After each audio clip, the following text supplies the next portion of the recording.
A symbol of Turkish national pride that became a symbol of excess. People didn't really know what the dinosaurs were about. An isolated refuge in Brazil, tainted by stigma. It really kind of became a cursed place in the eyes of the population. A defiant monolith on the Estonian coast that birthed a revolution. They had a fierce nationalism. They had a fierce desire to be free. And the tragic demise of a sprawling estate in Germany.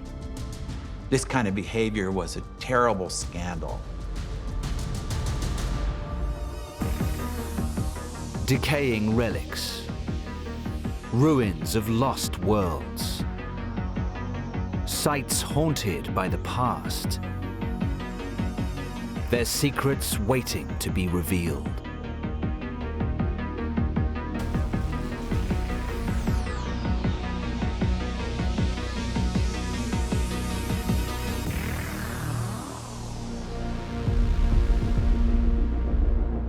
In Turkey's capital, Ankara, is a collection of oddities slowly rotting away.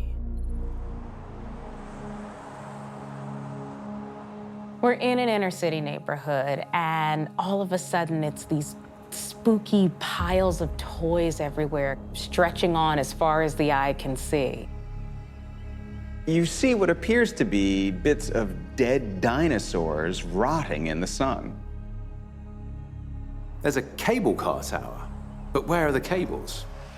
And where are the cars? These crumbling curiosities are the result of a grand ambition fueled by greed and vanity. This is a cautionary tale of a powerful politician who thought he could change a city's culture. He used bulldozers to rewrite the history of Turkey.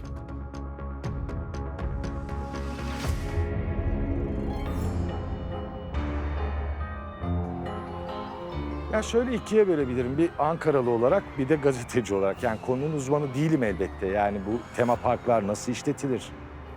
Gökçe Tahinçioglu has been following the story of this place from its beginnings. But there are some things that still baffle him. Neden dinozorlar olduğunu hiçbir Ankaralı bilmiyor. Yani bu soru çok soruldu. Hani bizim The decaying dinosaurs offer a window into Turkey's economic rollercoaster past. They're part of what was once Europe's biggest theme park, a £213 million project conceived in 2013. This is Wonderland.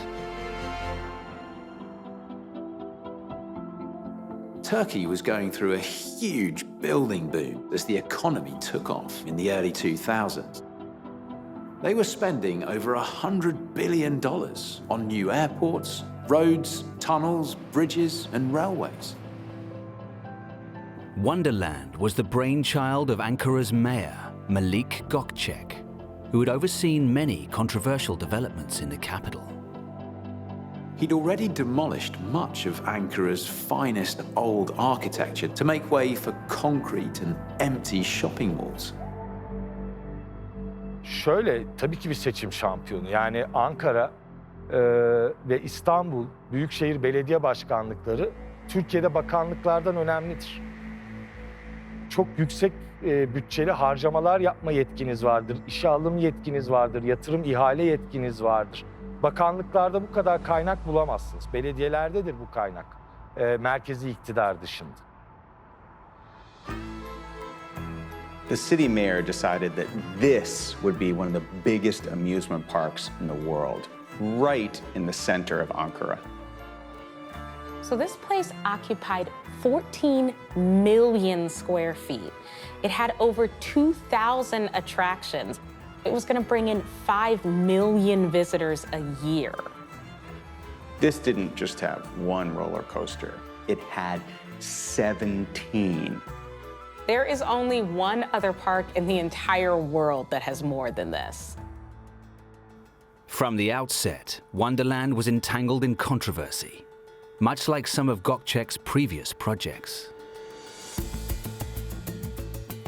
The problem was that they were building on protected public land, the Ataturk Forest Farm. And this wasn't just any protected public land. It had been gifted to the people by Turkey's greatest national hero and founding father, Mustafa Kemal Ataturk.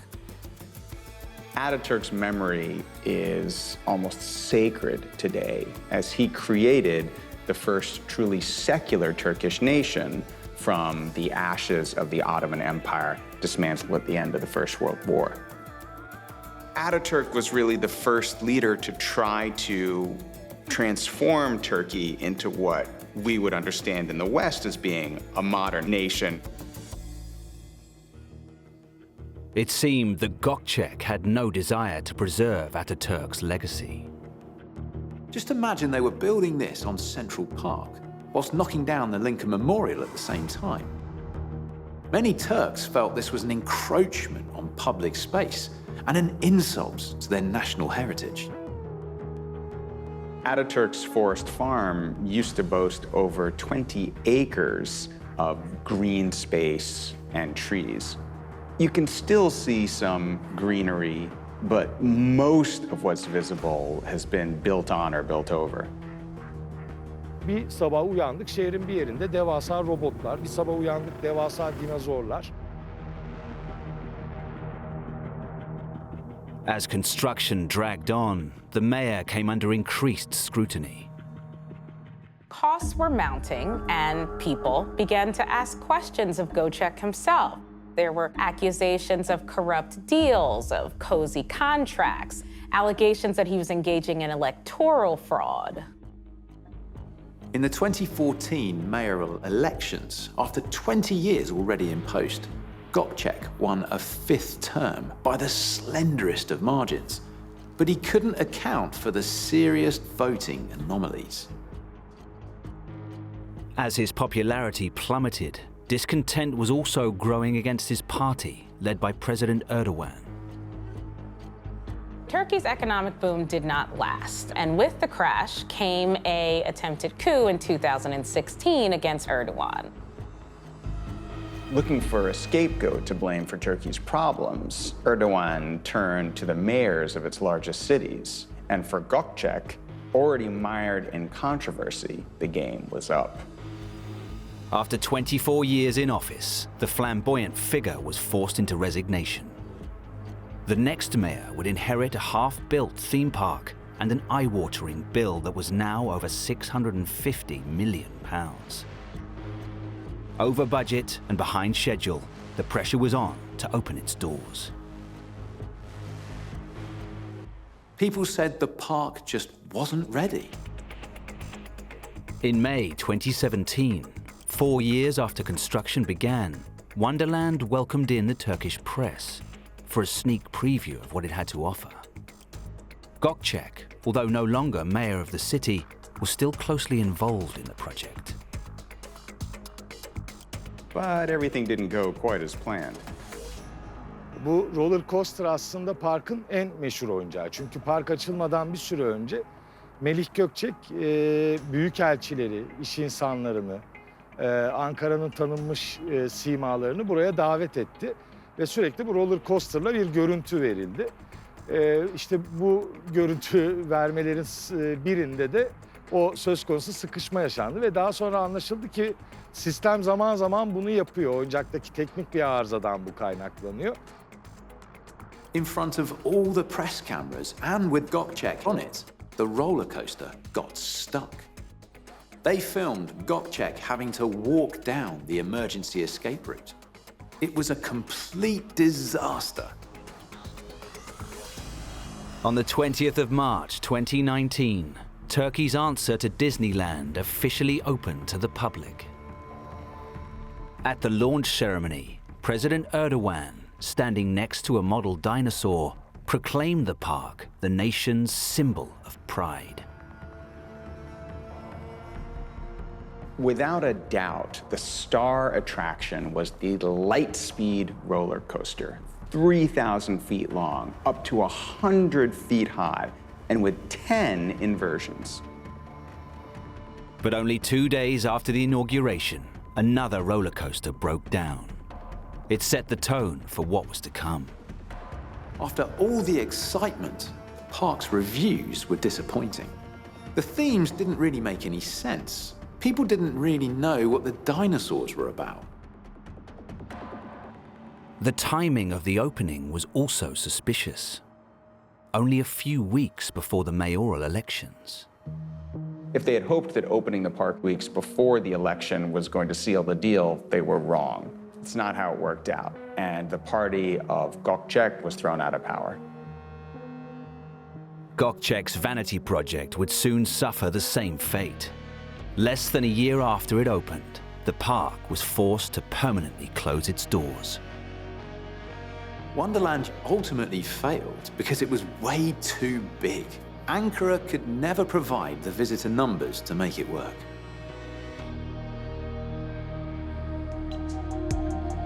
Today, Wonderland is slowly decaying. Yet it still remains a serious bone of contention for Ankara's residents.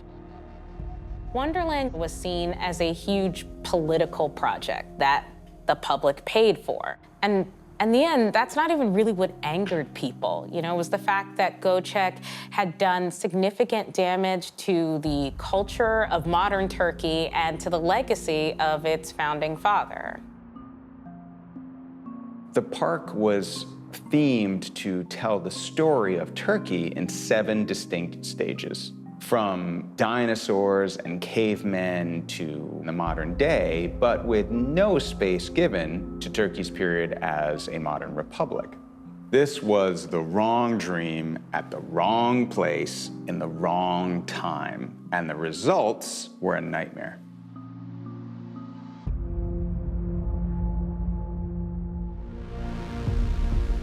In northwestern Brazil are a set of ruins consumed by the roots of the rainforest.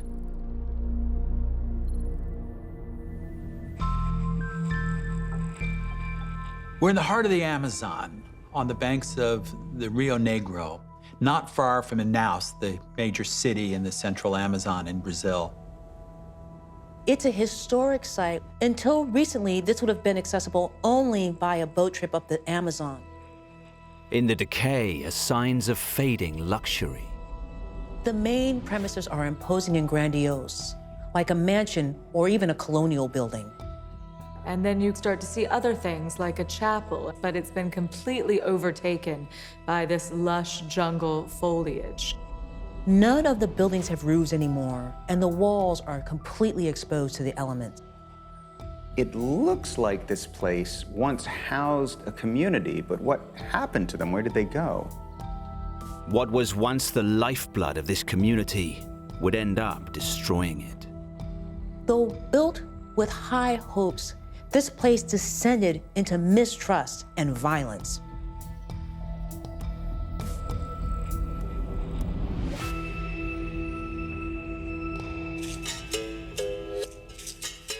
Raul Perigo Melo de Oliveira has lived in this area all his life and is fascinated by the archaeology of these ruins.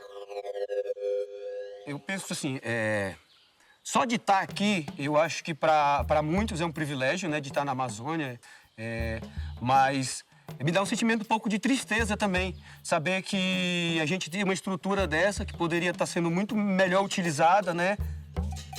This building sits in a village called Paracatuba. Today, this location isn't that far from a major city, but when it was built, it was very remote. It was originally built in the 19th century to house and train Italian immigrants. At the time, Italy was experiencing widespread unemployment. Brazil offered the opportunity to start over. During the 1890s, the Brazilian rubber industry was booming, and they desperately needed workers to keep production high.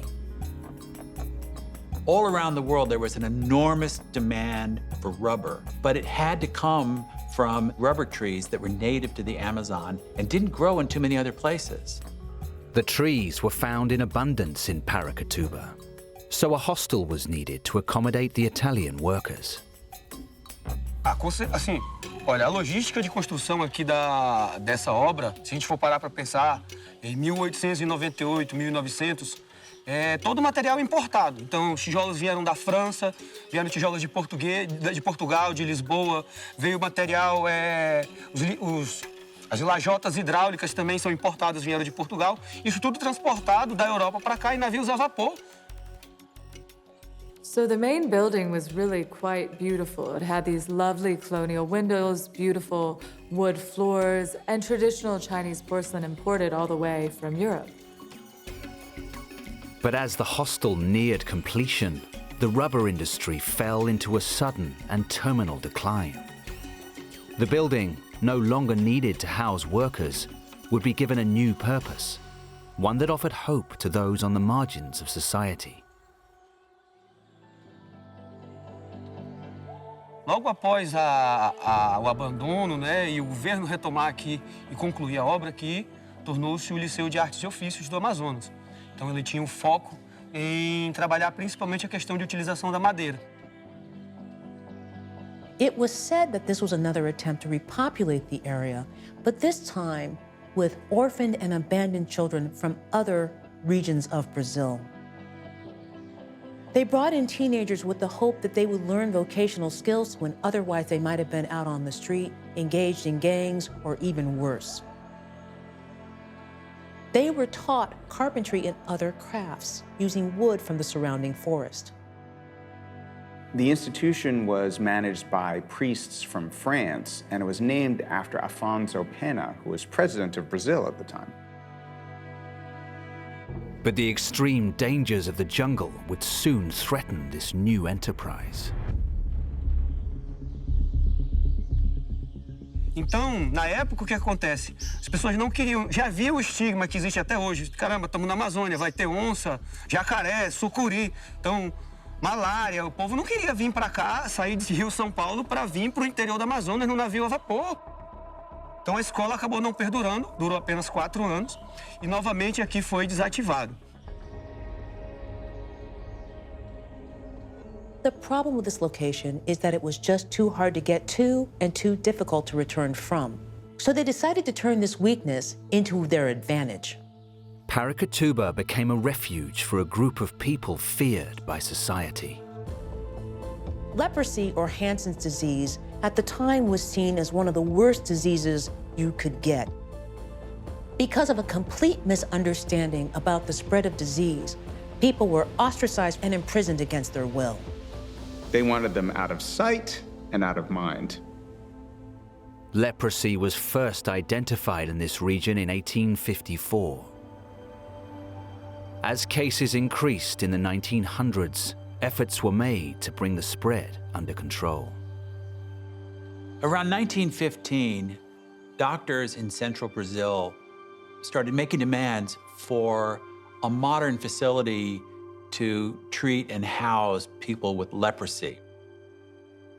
For the doctors, this location seemed perfect. It was right on the river. It was close to the city of Manaus, so they'd be able to get supplies and bring their patients in without having to travel long distances through the jungle. The patients, however, did not come here voluntarily. What we know now is that leprosy actually doesn't spread that easily. But the real epidemic at the time was fear, and it was rife. People with leprosy were snatched off the streets of Manaus without a word of warning. Families were split apart with no clue as to where their loved ones had been taken. The hospital had the capacity to house more than 300 sufferers. It was quite an extensive compound. There was a chapel, a convent, a dining hall, spaces for medical treatment, disinfection. So it was, for its day, a modern, sophisticated retreat for people with this terrible disease. Agora, nós estamos na área da cozinha. Essa cozinha funcionou principalmente na época em que aqui foi hospital para tratamento de doentes de hanseníase, 1924 a 1962.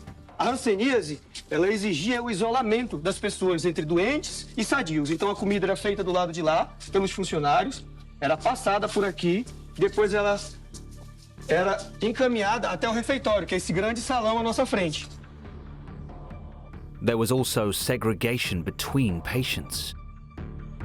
A área que a gente está aqui era a ala feminina, né? A fachada do prédio. Ela consistia em recepção, triagem, enfermarias e toda a área esquerda era a área masculina, toda a área direita era a área feminina. E isso ocorria justamente por quê? Porque, por conta da doença, era proibido o contato sexual entre os internos, para que não gerassem crianças que poderiam ser contaminadas pela doença. The afflicted lived a painful life in a world cut off from the rest of society. Even then, their mere presence struck terror into the hearts of the local populace. There was such a fear of contagion in the communities around them that the patients were asked not to use paper money, even inside the compound, because that money might get into general circulation and carry the bacteria out to the public. The boats that brought supplies here wouldn't actually stop to unload. Rather, they would just dump their cargoes onto the beaches and cast off. They wanted to spend as little time here as possible. This epitomized the very real social segregation that lepers were subject to at the time and the terrible experiences of those who were forced to live here. And 30 miles downriver, in the city of Manaus, a storm was brewing that threatened the hospital's very existence. People believed that the disease was being carried downstream, contaminating the whole of the city. This led to public outcry that supposed contamination was spreading to areas once considered safe.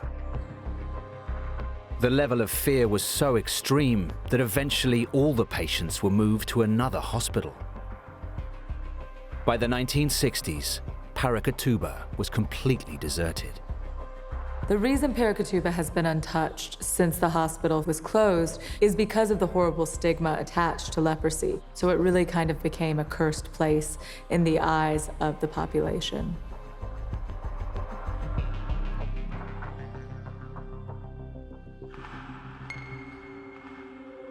The ruins of Paracatuba served many functions throughout their existence.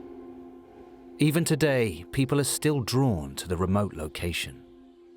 It's the perfect site for tourists and locals alike to visit to take in all the natural wonder. In 2015, it earned classification as an intangible cultural heritage site by the state of Amazonas.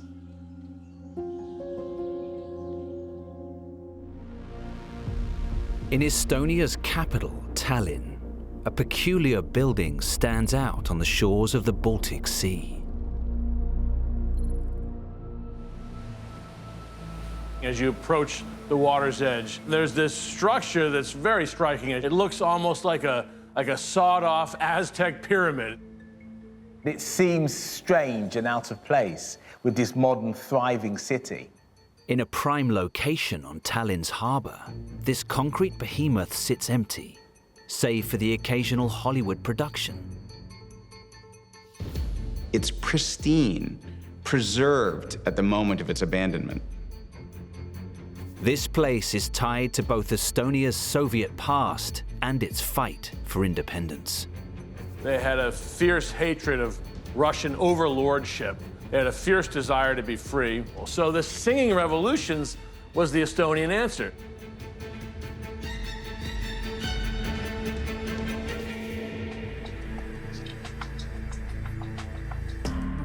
There are people who claim that this building is something Soviet. I don't agree with this. It's totally mysterious, something what will never be built nowhere in the Europe in near future. Architect and politician Ignaz Fuke has had a hand in this peculiar structure from its earliest days.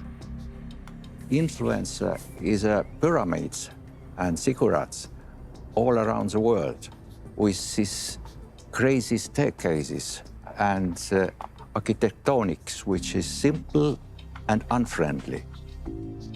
The Linna Hall would play a pivotal role in defining modern Estonian history, and Ignaz was in the thick of the action. Its story begins in 1974, when Moscow was selected to host the 1980 Olympic Games. The Baltic nations, especially Estonia, always saw themselves as something very different from Russian culture. When the Russians recapture the area at the end of the Second World War, they see them as an occupying force. But it was impossible to agitate against Soviet power for the simple reason that the KGB was installed everywhere and would clamp down at the first sign of dissent. As part of the Soviet Union, Estonia was brought into Moscow's Olympic preparations. Part of the Summer Olympics in 1980 had called for a big yachting regatta. You couldn't do that in Moscow, so they had to have somewhere with a seacoast. That's why they choose Estonia. The Olympics was the Soviets' chance to showcase socialism on the world stage, and Tallinn was to play host alongside Moscow. But then they have to give the town a complete makeover. They refurbish hundreds of these beautiful old buildings in squares in Tallinn. The Estonians poured millions of rubles into Olympic projects. Among the most impressive of these projects were the Tallinn Olympic Yachting Center, the Olympia Hotel, and the 1,000-foot TV tower. The Linna Hall was another of these high-profile projects. It opened in 1980 as the V.I. Lenin Palace of Culture and Sport. There was a program of entertainment planned to run in this hall throughout the Olympics. It was a chance for the Soviets to showcase the cultural, technological, and economic achievements of socialism. Linna Hall is an advert. It's an advert to the world. Under this roof, there is a ice hockey stadium. And over here, there is a main concert hall for 4,200 people. Country was closed, but Olympics gave us some kind of hope. Yet, a fateful event was about to derail the years of planning.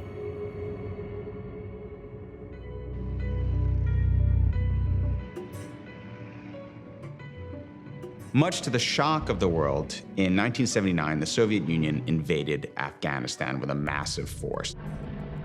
Major powers like the United States, West Germany, Canada, China, all decided to boycott the Games. In total, 65 countries refused to send athletes. In many ways, it was not a success story. But for Estonia, it was a window to the world. The international response added fuel to the fire of a budding independence movement. It showed us that the Soviet system was vulnerable. It gave us some experience that Estonians not alone, because this boycott was progressive. This supported our independence. It's a good memory. The one room at Linna Hall that's still in use holds reminders of this time. This is a recording studio, and Estonians managed to make music and songs as a political instrument. What began as a revival of Estonian folk songs in the 1980s became known as the Singing Revolution. These large groups of people would come together and sing nationalist songs in the Estonian language. You had a crowd of 100,000 singing these national songs in defiance of the Soviet authorities. We were happy to have 3 Estonians, nice young guys, composer and poet, who composed 6 songs which were tremendously powerful and energetic to push people to change the world. As a rising young politician, Ignaz Fuke was at the center of this new independence movement. In 1987, in May, I organized first legal but official opposition organization in not only in Estonia but in the Soviet Union. We established all kinds of declaration and proposal to change Estonian life. in this hall, in Linnahall, was an official and formal constitutional assembly to establish Popular Front. It was 1st of October 1988. Citizens of Tallinn gathered on the steps of Linnahall to celebrate this momentous stride towards independence. After the Popular Front was organized, the Supreme Council adopted the Declaration of Sovereignty of Estonia, and as me, I wrote the first sketch of that declaration. This is a history. In August 1991, a coup in Moscow that would trigger the collapse of the Soviet Union gave Estonia the opportunity to finally declare independence. This new country finds itself inheriting the V.I. Lenin Palace of Culture and Sport. Well, the first thing they did was they changed the name to Linnahall, which is Estonian for City Hall. Having witnessed a great turning point in history, Linnahall's position in Tallinn's future became uncertain. And the Estonians have struggled to do something with this place. It's outsized for a country as small as Estonia. They've tried to use it as a concert hall. There was a nightclub called Lucky Luke's, but it burned down. You can see that there's a general trajectory of sad decline here. This was a building that had lost its direction. Without a clear plan for how best to use Linnahall, it finally closed its doors in 2010.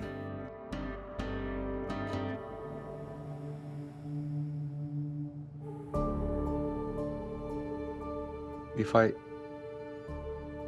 stand here, I feel a great sadness. What kind of treasure we have lost.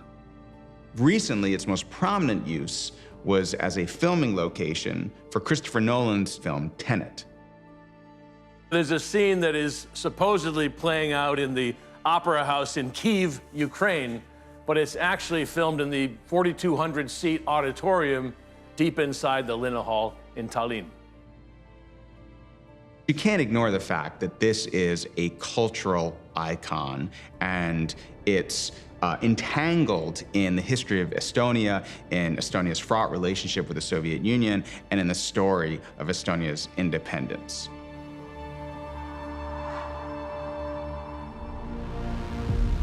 "50 miles north of Germany's capital, Berlin, is a ghostly, derelict estate.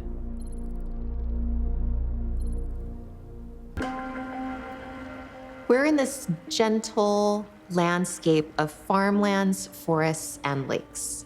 Then you see these white buildings and a few dead trees just scattered around them.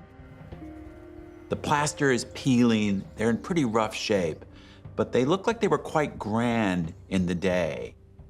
Inside the main building, it becomes clear that this wasn't a private residence. It feels quite eerie, so you get a sense that this might have been some kind of a clinical place, a hospital ward. This abandoned facility is a tale of two Germanys, with a tragic end. This place started as an attempt to live up to mankind's highest ideals, but over time, it ended on a very different note.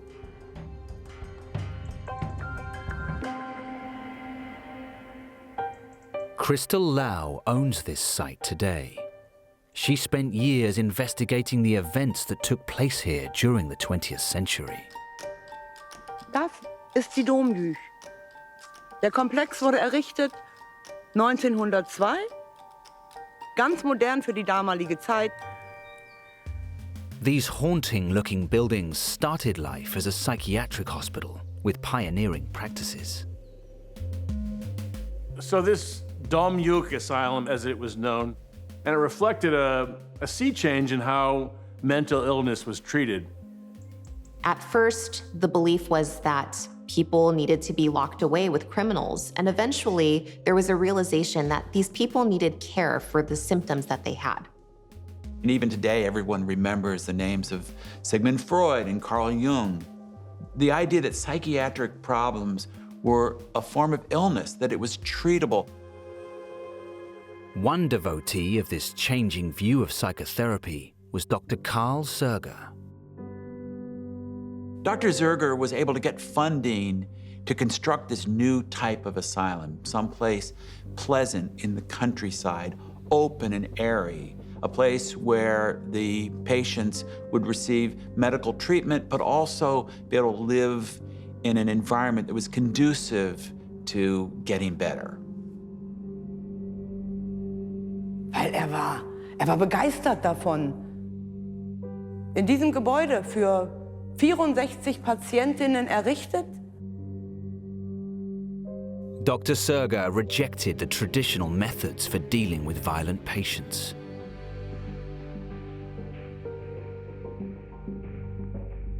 There were these padded cells that had these very large windows and no bars. And this was so that the patients wouldn't feel as confined. One resident was artist Wilhelm Müller. We don't know exactly what his condition was. Some people speculate that it was schizophrenia. But he had an artistic talent, and the hospital encouraged his interest in art.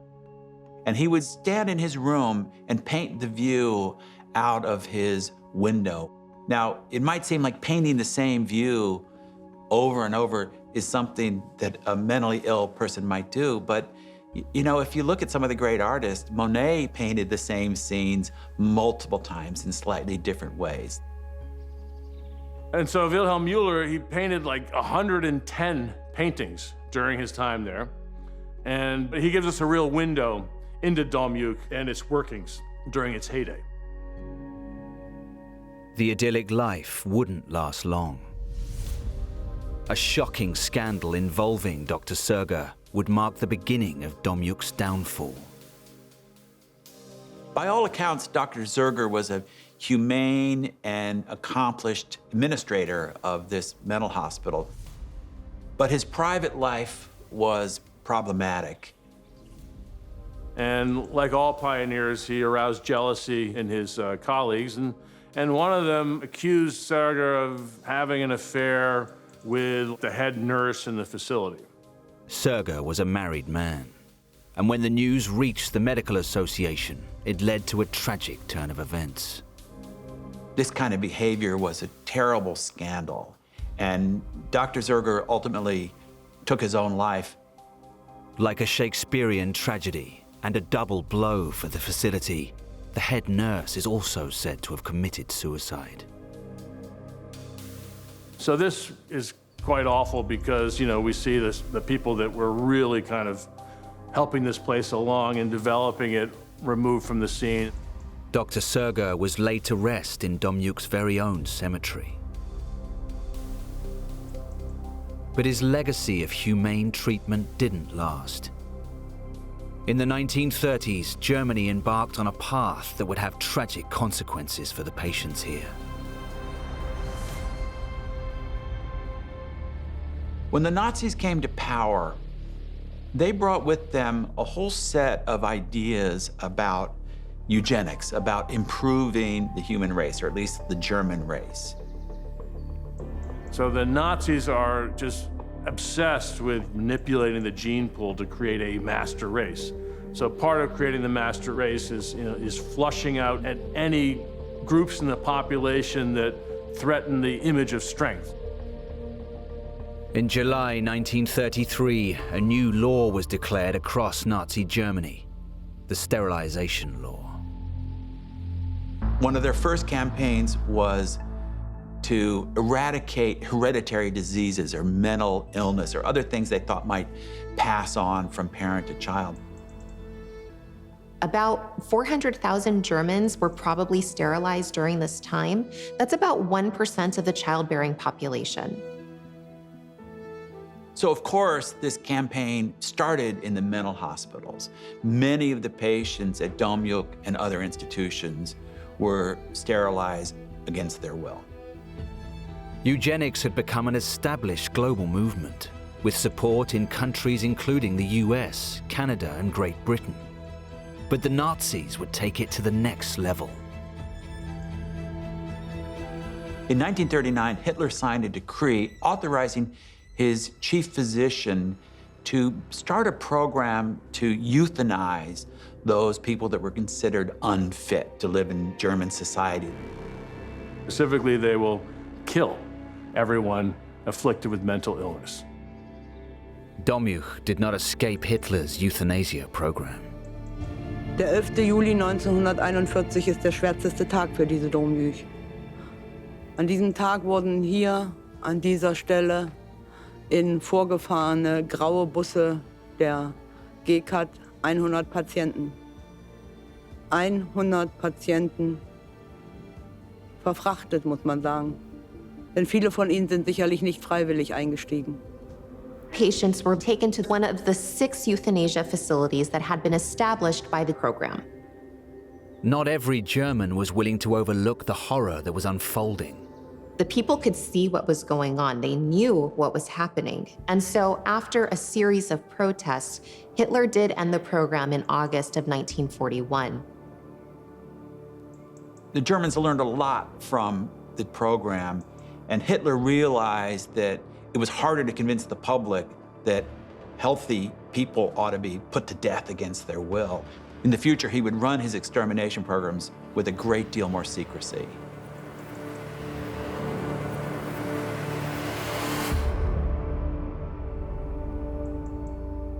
At the end of the Second World War, Domjuch passed into the hands of the Soviet Union. They take Domjuch and they basically convert it into a barracks and headquarters for a Soviet unit that's part of the garrison of Eastern Germany. They controlled the facility until the reunification of Germany in the 1990s. But they left the original buildings pretty much intact. Today, the Association for the Preservation of Domjuch maintains the site. Their hard work helps keep the memory alive of both Dr. Serger's innovative practices and the victims of Hitler's ruthless policies.